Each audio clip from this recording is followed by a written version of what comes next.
Good afternoon, folks, and welcome back.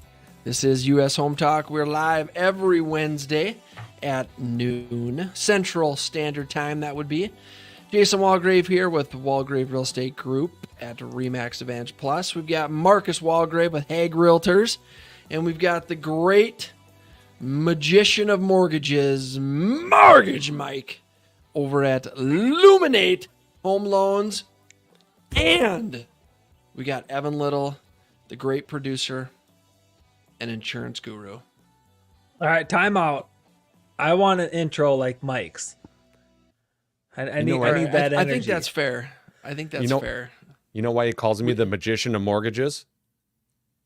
Because when it comes to low rates, now you see them, now you don't.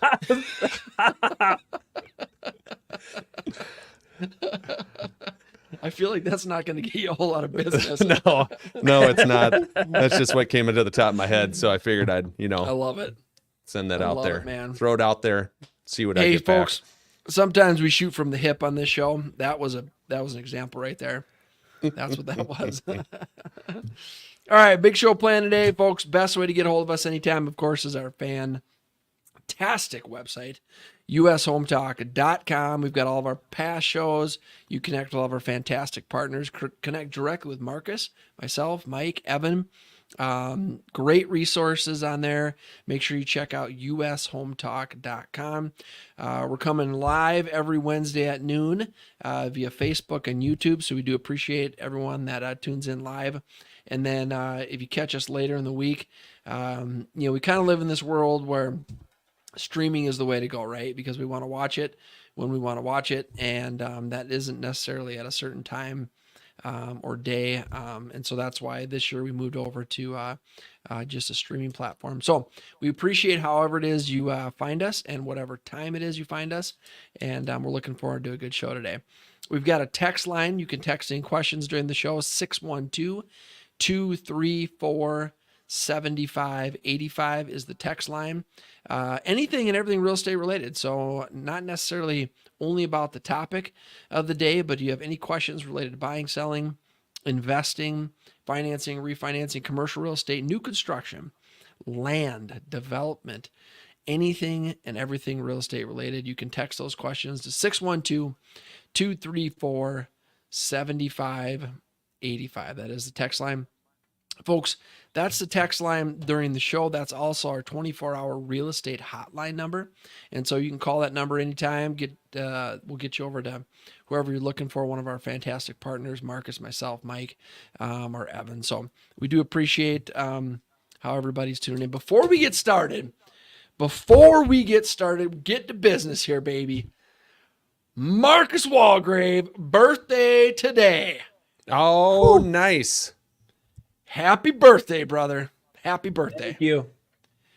It's kind of a big deal this year for you. It's going to be the last year in a particular decade for you. And congratulations. Not true. I'm going to stay in my 30s forever. So I don't have any intentions of leaving it. I'll be plenty 9 from this day forward. Yes. And thank you for the birthday wish. Your mental state might stay in your 30s, but you just wait until you start pulling muscles like raking leaves and stuff like that. Your body will tell you that you're older, although your mind is telling you you're not. I've had 2 hip surgeries already, so I know physically I'm far beyond 39.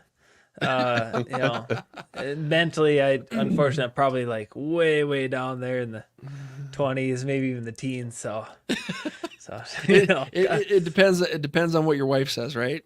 So yep. Got an old soul. I'm confused. I don't know. Yeah, who knows? A little bit of everything. All right, folks, we're talking about today, which I think the timing is about perfect. How to prepare your house for winter. It feels like we're having like the best fall ever because it continues to have incredible weather. Sun's out today. I feel like last year we had a pretty early snow. And this year everything, I mean, it's great weather, but winter is just around the corner. We had an earlier Halloween snow this was year, very cold. Halloween was Yes. very, very cold. We had a snow Yes. 4 days before Halloween this year. yeah. That stuck for a few days. So we've had that snow. We've had is the true. cold, which was earlier than last year. But last year, if I remember the lake freezing, we were actually ice fishing on the lake before Christmas last year, which typically doesn't happen. Typically, it's after Christmas before we can get out there with our ice house and fish. We actually had our ice house on the lake a couple days before Christmas last year, which was almost unheard of. So we'll have to see what happens this season. I mean, we're with 60-degree weather here in mid to late November. Yeah. I mean, we might not be getting that ice house on the lake till January at some point. Well, we're getting our September weather now here in the upper Midwest because in September it was still 80 and 90 degrees. And I walked outside yesterday and I was like, man, it feels like, first week of school type weather. Yeah, Right? it does. Yep. True. I'll take it. I hope we get like 100 feet of snow this winter. That's what I hope. 100 feet. Like last year? Man. Why would you put that curse on us? We're in Don't that you El put that curse Nino, on me. so I don't think we I think they're kind of forecasting. I think Minnesota's forecasting a drier than normal winter, and the Great Plains is kind of like average. So, but that they've been saying it. This El Nino was supposed to have a warmer than normal November. It's definitely been quite pleasant out. That's for sure. Yep. It's good. Tease it up good for a little football on Thanksgiving afternoon is what I'm thinking. But also today's topic. What, we're talking about real estate? Is that what we're doing? Yeah. All right, today's topic, how to prepare your house for winter. So we're going to start with the outdoors, guys. Important to perform necessary checks on your home's exterior. So one of the first things that comes to mind and is actually at the top of this list is exterior faucets. Exterior faucets and draining pipes. If you have a sprinkler system or an irrigation system, we got to make sure that we get those turned off and winterized. And I definitely waited. I think we talked about this a couple weeks on the show. I waited till the last minute to turn off the irrigation system on the lawn. In fact, I think they did it on a Thursday, and then that following Friday, it got really cold. It was in the 20s, so I was cutting it close there. But outside faucets, a lot of the newer faucets, they do have a little bit different technology, some anti-freezing faucets, but many of the older ones, you got to turn those off. You got to turn that water off. You got to drain it, so those faucets don't freeze, break, and then you have water intrusion and water damage inside. That's probably the number one thing people forget about until the pipe freezes and breaks, and now you got a water leak in your basement. Yeah. Then you're the like, oh yeah, sprinkler I forgot to system. do that. That's Yep. kind of the battle, right? I mean, I wish I would have used my sprinkler system for a couple, because it's been so dry down here in Sioux Falls, South Dakota. It would have been nice to water it a couple more times, 3-4 more times.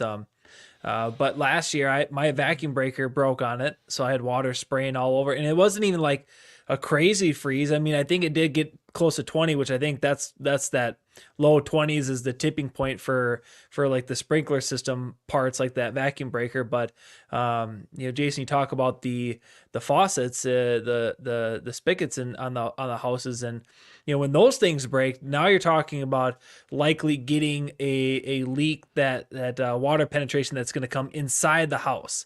So I mean, my issue last year with my sprinkler system, it broke. I had to pay my sprinkler guy to come out and to fix that vacuum breaker, $200, but that was it. It stayed pretty much all exterior. But when you're talking about the faucets and the spigots, I mean that can easily get into the house, which then Evan knows that's our largest damage is water penetration in our homes.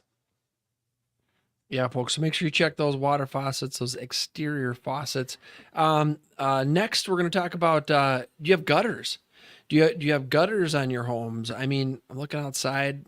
Almost all 80% of the leaves have fallen. But if you have leaves in your gutters and you don't remove those leaves, you have a much higher likelihood of getting dams. And so ice dams will really, what they do is it's the water that comes in, the water can't drain, so then it freezes, it goes underneath the shingles, and it creates a leak in the roof, which then goes on the ceiling and the walls, and ice dams can create tremendous hassle for homeowners. And I feel like it was 4 or 5 years ago we had really bad ice dams, because we had these weird up and down temperatures where it would snow and then it'd get really warm and then it would start to melt the snow on the roof, and then it'd freeze again. And so there was there's a lot of companies out there, with ice dam removal services. But if you can clean out your gutters now, and heck, since you're up there anyway, you might as well put up the Christmas lights. That will help prevent some ice dams. No, you guys are way too old fashioned when it comes to cleaning your gutters out. I'm going to show you guys a little something here. Someone posted this on Facebook the other day. So what this guy did is he took PVC pipe, and it's like an 8-foot, 10-foot extension on there that curves at the end, right? Yep. And so he can just stand on the ground with his leaf blower, and this extension goes up over the gutter, then faces down, right? Because of the curve at the Nice. top. He just walks along his house, doesn't have to get up on a ladder or nothing. I love it. I think I great. would enjoy doing that. That is Yeah, great. that would be fun. As long as you don't have to get on the ladder. No, we've discussed that before. We don't get on ladders anymore, folks. So it's like it's this, but then brilliant. it's got a curve. Then he's got you got the curved pipe at the attachment at the end, so you can just stand down there and it just blows it out. You don't gotta get up there. So are you going to do that, Mike? Is that what you're Absolutely, saying? that's genius. Yeah. And then when That's you're this done, you weekend's just project. stick a potato in there and shoot that bad boy out too. That's right. That's right. Potato launcher, potato Dual use. cannon. Make sure, folks, that you trim overgrown branches near wiring. If you've got, overgrown bushes or branches that are getting close to, or certainly if they are touching your house, now is a great time to trim. They also say that, fall is the best time in general to trim trees. Trim up the branches, trim trees. You don't want to do your trimming in the summer when it's really warm. I don't even know if you're supposed to do it in the spring. The fall time is when you want to trim up those trees and bushes and branches and stuff. So make sure you get that done. You got to check the roof. Check the roof for any damage or missing shingles. You can check for, if there's been any rodents over the summer that have burrowed into your attic through maybe a roof vent. But again, now is the time to do that. Whether you're going to go up on the roof yourself or you're going to send somebody up there. It's a lot safer now than it will be when there's snow cover or ice and rain cover on your roof. So make sure you get up there and check for any roof damage. Way easier and much less expensive to make those repairs now when the weather is still pretty decent than it is once it snows. And because a lot of times we'll see roofs, it snows a lot. I remember last winter, there's a lot of houses that seemed like they just had snow on their roof the entire winter, and most of those are going to be newer homes that have really good insulation.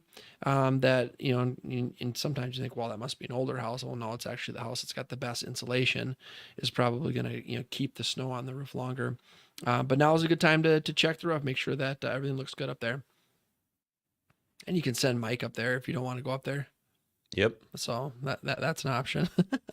I just A lot of you the a lot of the companies that do window cleaning, Yes. holiday lights, they that's one of their services that they provide too. So if you're looking to hire it out, one company can really do everything. They can put your lights up, they can clean your gutters, they can get the leaves out of the valleys and get all that cleaned up for you, trim back some of the stuff. So that's something to, if you're kind of sitting there like, man, like I'm not doing it, but I'm gonna have to try to find 5-6 companies to do it. Not really the case. A lot of the companies have realized that people are trying to winterize, get their house ready for winter, and these are the top things that they're going after, and they service that season.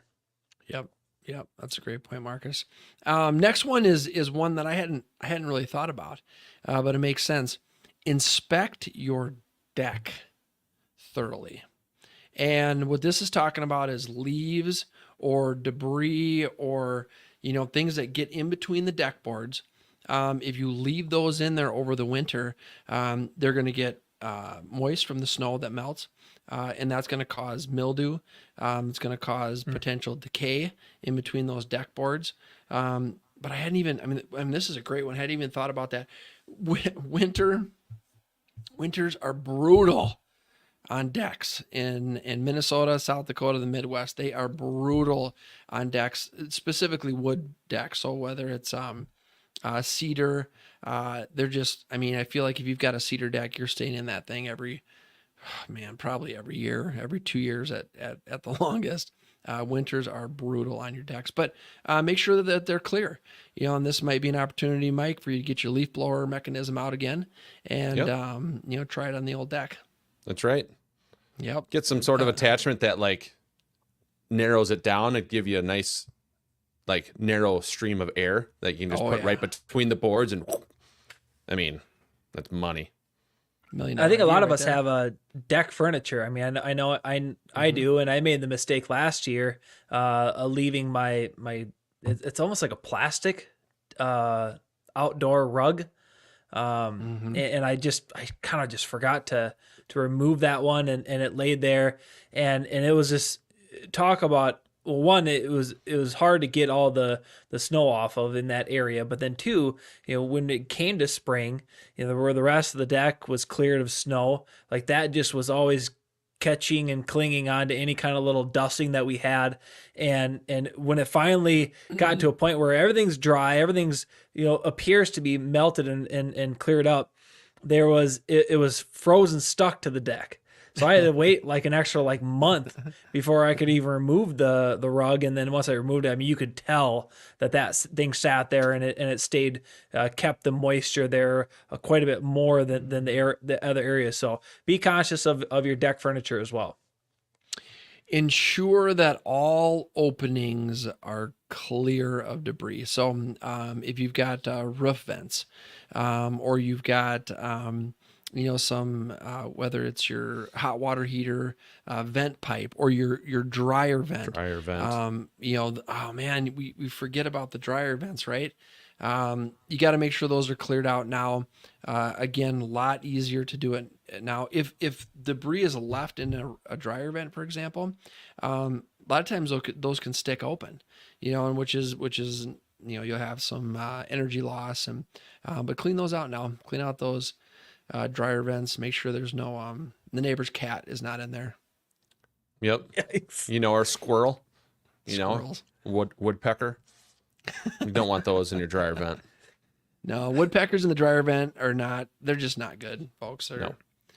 No, we don't like. I was on, a lot of the dryer vent caps. The exterior area has a cap, and it's graded, right? And you see it, and you're like, yeah, nothing can get through that. I don't know how I came across it. It was on YouTube. It was a short video that popped up, but it looked to be like a full size rabbit, and that rabbit was able to squeeze through this tiniest little grate of the cage. And I saw that, and it just reminded me, mice probably need the size of a dime to sneak through. You hear that with the bats, right? They say, bats can get into your attic space with, less than a quarter gap. And it's like, man, you think about that, and you don't need much of a gap before the pests can and they want to come in now. I don't know about you guys, but I definitely been finding a lot more spiders crawling around the house here in the last 2-3 weeks than I did all summer. It's beautiful outside. They're staying outside, but now that it's getting cold, they're like, ooh, we're coming in.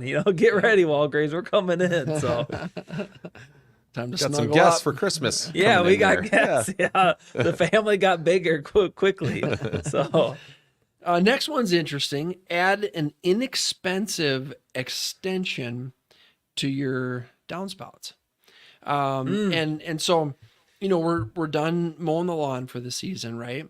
But as the snow or the ice melt on the roof, it's going to go to the gutters. Gutters going to come down the downspouts. buy an inexpensive extension so that it shoots that water out. Keep in mind, folks, when the ground freezes, if you've got water coming down from the roof or the house, and it doesn't have an extension sending it out a little bit further, that could potentially run down the side of the foundation. You could have water intrusion, a wet feeling basement.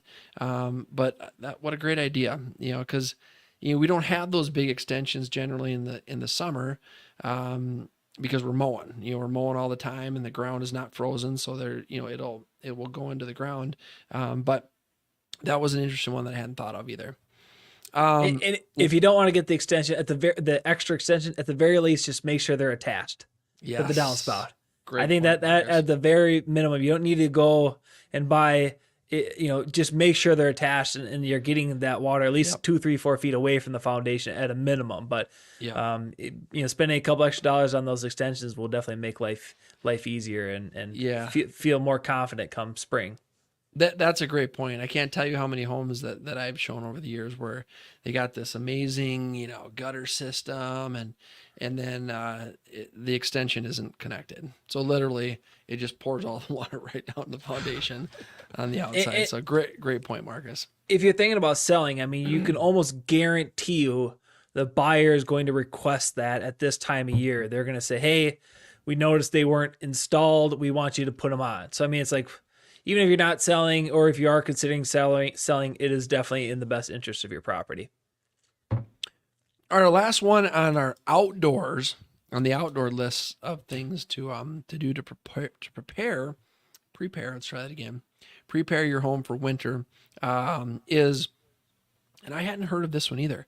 Loosely wrap your air conditioners with a breathable, waterproof cover to prevent damage. And so, man, I was just thinking about this the other day. I was looking at the air conditioner, because it's on the side of the house. And I'm looking at it, and the top of it it's all wide open, right? And so I'm thinking, man, I feel like the winter is not gonna be very nice to the air conditioner. So here they're suggesting loosely wrap your air conditioner and help prevent some potential damages. Do you guys not normally do that? No, I've never done that. You've never covered up your air conditioner in the winter? What? I don't You, think that I Marcus? I don't think I could loosely wrap it in Sioux Falls. The wind is so, it can, but if it was on there loosely, it'd be gone. What are you guys, within a couple nuts? days, just choosh. So I've always covered my air conditioner in the winter. I just take like a grill cover. So I buy a grill cover and I stick it over there, and then I just bungee cord the bottoms, so it sits over top, and then I bungee cord the bottom, so the bottom is kind of squeezed tight so the air can't pull it up off there.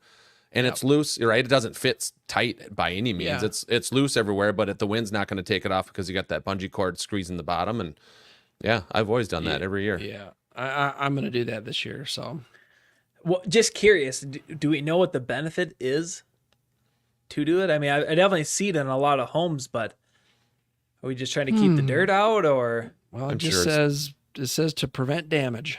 Damn it. Yeah. Okay. Fair enough. I don't like damage. All right, let's talk about our indoors. What should we do on the indoors of your home to prepare it for winter? If you use fireplaces, ensure that the flue system is free of any soot or buildup. I think that, boy, I'm thinking 95% or better of the fireplaces that I see in homes today are gas.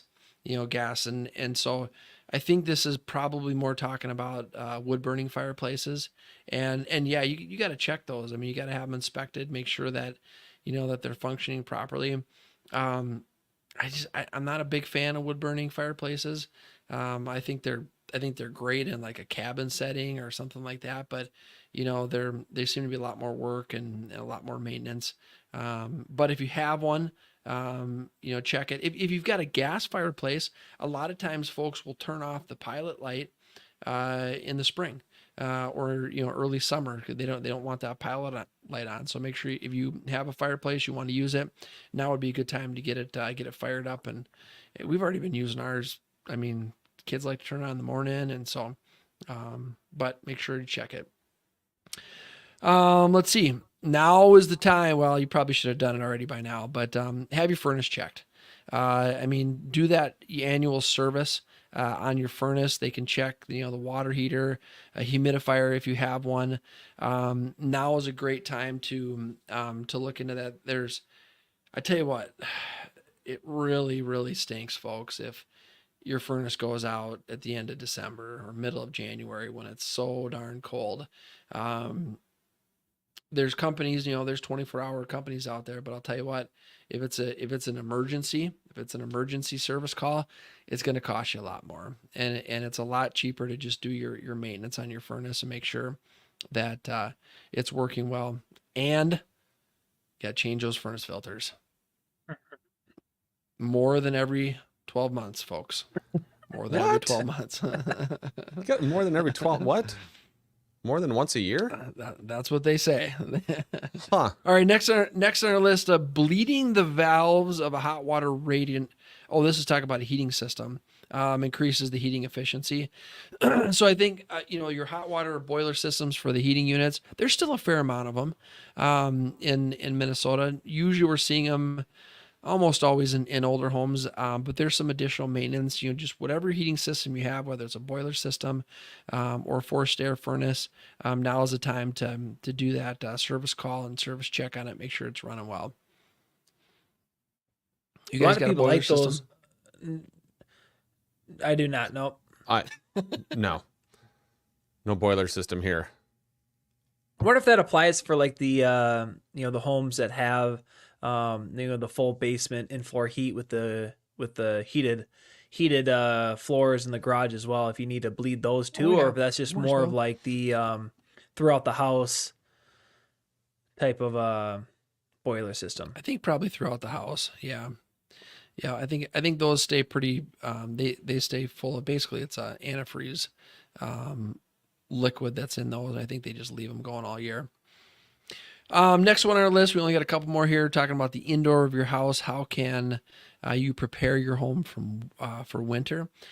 Folks, best way to get a hold of us is our website, ushometalk.com. Make sure to check us out. On there, you can catch all of our past shows. You can also ask questions during the show. We're coming live from Facebook and YouTube every Wednesday, but we are on all the streaming platforms in the entire universe. All right, next one Yep. on here.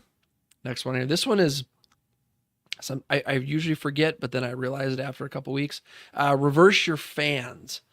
Reverse your fans to spin clockwise in order to blow warm air down and help keep room temperature up. So your fan, your ceiling fan, is going to go a different direction in the winter than it is in the summer. Would you guys agree? I'm definitely, I do this one every year. A big believer in keeping the circulation. I mean, I like to just keep my ceiling fans running, pretty much throughout the day as well, just to kind of keep that air moving from the different levels from the ceiling to the floor. However, when you guys do this, and it's just a little reverse switch, this little black switch, you just got to flip, and it's going to start rotating the other direction. You may want to clean the. Or like this. Is it up and down? No. Is it more of a It's a vertical one. It You is? just gotta Oh, okay. flip it. Yep. Oh, okay. Flip Okay. it. Yep. Well, at least mine are. Mine are vertical ones. But I guess there are some horizontal, ones, you're gonna have to flip them that way. But when you do that, just clean the blades before you do. Because once they rotate the other direction, all that's just gonna get thrown around. So if you got one above your bed, maybe you got some nice white sheets, white comforter on there. If you're looking to avoid having dust bunnies covering your pillows, just do a quick clean job before you flip those around. But I think it makes a world of difference in terms of regulating the temperature in a room, especially if you have those really high ceilings. I mean, geez, then even more so. Yeah, I agree. Last on our list is kind of just to check all of the additional maybe components in the house. So your smoke detectors, your carbon monoxide detectors. Make sure everyone in the family knows where the fire extinguishers at. Just running through and doing a check on, all of the things in the house, all your appliances and everything in the utility room. Maintaining those items typically saves you a lot of money than if you don't do that and something goes wrong where you have to replace it. I think one of the most important things that I run through with our family at this time of year is to make sure everyone knows where the shovels are at. Because when that snow comes, I don't want to be the only one out there shoveling, right? And I don't want this use of, I don't know where the shovels are at, right? It's like, I will hand deliver one to your bedroom door, and it will be ready for you for use as soon as you get up. So I got to tell you guys something, which you will definitely appreciate. Our sons, Joseph and Theodore, love scooping the driveway. When we got that little snow like 3 weeks ago, they got up at 5:30, looked outside, and they're like, "We got to go shovel the driveway." And they went out and shoveled the whole driveway. So, I'm fortunate that they enjoy to do it. They also like mowing the lawn. So, it is. So my point is, they know exactly where the shovels are because they grab them and head out there. Yeah, you're lucky. For the You're people, lucky there. Jason, you said that was your last one. Mm-hmm. So for the people who got snow blowers, might have a little bit of a bigger driveway, might have a 3-stall garage. You might want to get that serviced, especially the longer you wait, especially when that first 2-inch snowfall comes. Those guys get hammered. The small engine mechanics, they get hammered with servicing requests. So now that it's going to be, I think we're going to hit almost 70 here in Sioux Falls today. This could be a really good chance to give them a call and say, hey, can I drop it off? Get on that. Still might take a week or so, but hey, at the very least, you could maybe get it done, get that bad boy serviced, and not have to worry about kind of having to use those shovels or simply make sure you go buy a couple, because I mean the nice ones do run out. I mean that's just thinking about that snow, putting the stakes in on the driveway, the little markers, just make sure you know where the concrete ends or the asphalt ends, and some little tips that can really make it something that a lot of people don't necessarily enjoy unless you're a kid. Make it a little bit easier and easier on yourself. Save that back. The shovel thing. Thank you for reminding me about the shovel. We've got one with the boys called a good shovel. Because I waited. I waited a good one. And so they're fighting over that stupid shovel every time. So I gotta get out now and get another good shovel so that it will reduce the battles. Does it turn into a fight like in Step Brothers when they're fighting in the front yard and they're swinging a bike at the other one and the other one has a bat and they're trying to fight over the shovel? Yeah, that's like right out of this, exactly what happens. Picking up bats and chasing each other down the street, and I think my neighbors probably think we're all nuts or something. I don't know. Happens over here too. I call my boys Dale and Brennan when they start fighting about stupid stuff like that. You guys obviously deal a lot with new construction, right? And I mean, I don't know if you have any thoughts or anything to share on using salt, but we saw a lot of scaling with our fresh concrete here this last winter, and even kind of the winter before that. So, I mean, that's something to kind of keep in mind if you do like to use salt on your sidewalks and driveway. If you got into new construction here this year, maybe just educate yourself a little bit in terms of what might be a better product, or maybe you just need to stay clear of it for as long as you can. I mean, I can't tell you how many times I've heard contractors say, hey, when you don't remove the snow off your concrete, that just stays wet all winter long, and then it melts and it freezes and it melts and it freezes, and that's going to definitely amplify any kind of possible scaling that you may have. I don't know if it's too late to get concrete sealed, if that's kind of like a paint thing where it needs to be above 55 degrees for a number of days. So that shit may have already sailed, but maybe just become a little educated in terms of what you can put on new concrete. Yeah, I would say do not put salt on your concrete driveway, whether it's a new driveway or an older driveway. salt and concrete are not friends. There's alternative products. There's melt or smelt or whatever it's called. That's okay to put on your concrete. But great point, Marcus. I've seen sidewalks and driveways completely destroyed because they just salted all winter long. Salt. I don't think it does much to asphalt. I mean, it'll discolor it a little bit, and but if you've got concrete, don't put salt on it. Folks, best way to get a hold of us anytime during the week is our website, ushometalk.com. We've got all of our fantastic partners on there. You connect directly with Marcus, myself, Mike, Evan. We do appreciate everyone tuning in every week to the show, whether it's live or later in the week. And we will be live next Wednesday, right before Thanksgiving. So again, folks, we appreciate you tuning in, and have a great week.